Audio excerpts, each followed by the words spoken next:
बिस्मिल्लाहिर्रहमानिर्रहीम। जी अस्सलाम वालेकुम। मैं हूँ आबिद राही और आप देख रहे हैं राही रोशनी। हज़रत दाऊद अलैहिस्सलाम की कहानी हम आपकी खिदमत में पेश करने जा रहे हैं। हज़रत दाऊद अलैहिस्सलाम की भी बनी इसराइल के बड़े नबी गुजरे हैं। आपका जिक्र कुरान पाक में कई जगह आया है। सूरत में हुसूसियत से नहायत तफसील से मिलता है। ये सूरत पारा नंबर 23 में है। आप पर आसमानी किताब यानी ज़बूर नाजिल हुई थी। हज़रत मूसा अलैहिस्सलाम के इंतकाल के काफ़ी अरसे के बाद बनी इसराइल के सरदारों ने इस वक्त के नबी से कहा कि हमको एक बादशाह की ज़रूरत है जिसकी सरदारी में हम अल्लाह के दुश्मनों से जंग करें। अल्लाह के नबी इनकी हालत को खूब जानते थे। पहले उन्होंने इनकार कर दिया कि ये लोग बुज़दिल है, जंग वगैरह कुछ नहीं करेंगे। मगर जब कौम और सरदारों का इसरार बढ़ा और वो नहीं माने तो अल्लाह के नबी ने फरमाया कि अल्लाह ताला ने तुम्हारे लिए तालूत को बादशाह मुकर्रर किया है। तालूत एक गरीब आदमी थे। सरदार अमीर लोग तालूत का नाम सुनते ही नाराज़ हो गए कि सरदारी और बादशाहत तो हमारा हक है, ये गरीब आदमी को कैसे मिल गया। हज़रत तालूत बड़े आलम आबिद, जंग के माहिर और बड़े बहादुर ताकतवर आदमी थे, इसलिए अल्लाह ने इनको बादशाह मुकर्रर किया था। अल्लाह के नज़दीक तो अमीर व गरीब सब बराबर है, इसमें तो शक ही कोई नहीं। इसके नज़दीक वही अच्छा है जो नेक हो। लोगों को तसल्ली के लिए इस वक्त के नबी ने यह फरमाया था कि हज़रत तालूत को बादशाह बनाने की एक निशानी यह भी है कि 3 संदूक में हज़रत मूसा अलैहिस्सलाम और हज़रत हारून अलैहिस्सलाम की यादगार है। उसे फ़रिश्ते उठाकर तुम्हारे पास ले आएंगे। चुनांचे फ़रिश्ते वो संदूक इनकी कौम के पास ले गए और आखिर उन्होंने हज़रत तालूत को अपना बादशाह बना ही लिया।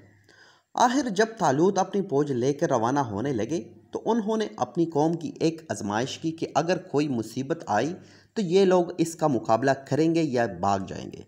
उन्होंने कहा कि आगे चलकर पानी की एक नहर आएगी, जिसने इनका पानी पी लिया इसको मुझसे कोई ताल्लुक़ ना होगा।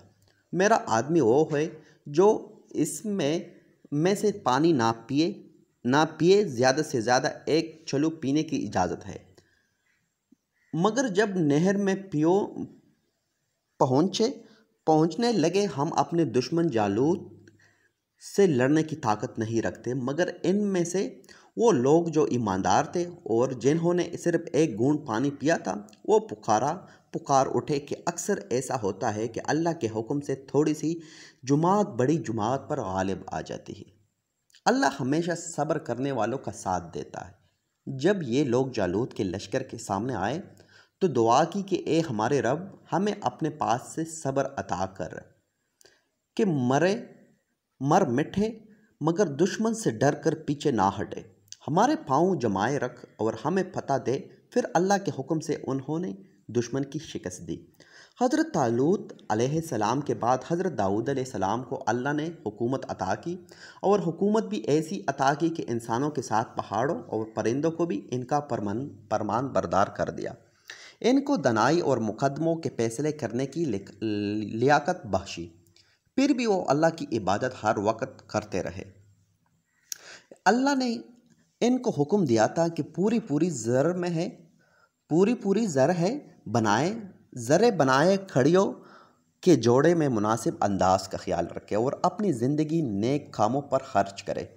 एक दफ़ा अल्लाह ताला ने इनका इम्तिहान लिया, इसी तरह कि वो 2 आदमी दीवार पलान कर इनके मकान में घुस आए जिसमें वो इबादत करते थे। आपने उन्हें देखा तो घबरा गए। उन्होंने कहा, आप घबराए नहीं, हम अपना झगड़ा लेकर आए हैं। मेरे इस भाई के पास 99 दुम्बिया है और मेरे पास सिर्फ एक है। अब एक दुम्बी को भी लेना चाहता है। आप इंसाफ के साथ फैसला करें। आपने फरमाया कि जो तुमसे दुम्बी मांग रहा है इसमें यह ज़्यादती पर है और अक्सर शरीक एक दूसरे पर ज़्यादती करते हैं। अलबत्ता जो लोग अल्लाह पर ईमान रखते हैं और नेक काम करते हैं वो इस ज़्यादती से बच जाते हैं, मगर ऐसे शरीक बहुत कम होते हैं। जब ये लोग चले गए तो आपको ख्याल गुज़रा कि अल्लाह ने ये इम्तिहान लिया है। उन्होंने तौबा की, सजदे में गिर पड़े और अल्लाह की तरफ तवज्जो की। अल्लाह ताला ने फरमाया, ए दाऊद, हमने तुम्हें इस ज़मीन का खलीफा बनाया है, लोगों में इंसाफ करना और अपनी ख्वाहिश पर ना चलना, वरना अल्लाह की राह से भटक जाओगे। हज़रत दाऊद अलैहिस्सलाम के किस्से में हमको ये सबक मिलते हैं जनाब, मुसलमानों के बादशाह के लिए अमीर होना ज़रूरी नहीं, बल्कि इसको आलिम, ताकतवर व बहादुर और लड़ाई के तरीके से मालूम होनी चाहिए।